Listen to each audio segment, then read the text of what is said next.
Do you want me to say who I am and all of that? I'll say this. Camille, Velour. One of the most beautiful drag queens on the face of the earth. I started like right out of high school. I love French. Once I got to college, I felt like it was like kind of a new start. No one could judge me. I could march on to campus and be whoever I wanted to be without any fear of people kicking me out for being who I was or anything like that. So why did you initially get into drag? Because it's fun.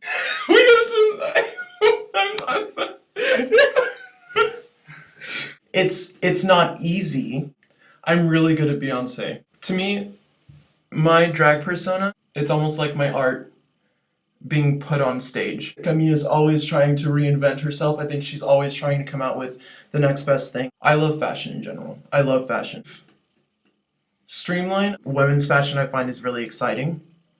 Ever since I was a kid, a little boy, really, I would put on my bed sheets and prance around the room and strut and do all of that. And I think that from years of practice, I just got really good and finally decided to do it. I should just make money doing it.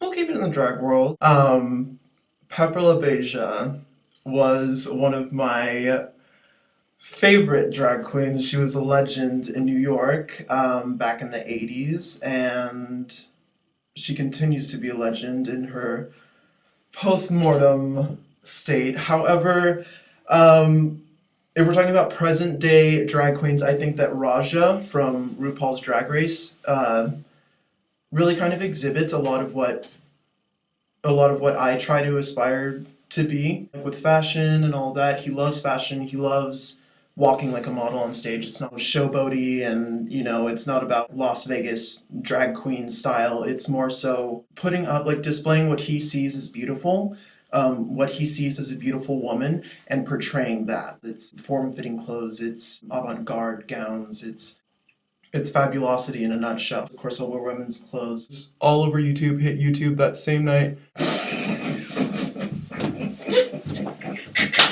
Up-and-coming legend. In that sense, it's exactly what you said. It's unfair for those drag queens who aren't in the same position as the drag queens who are on RuPaul's Drag Race. But at the same time, I feel like if you're doing what you love and you love doing it, making money is secondary. There's a reason you wanted to interview me. This concludes the interview then.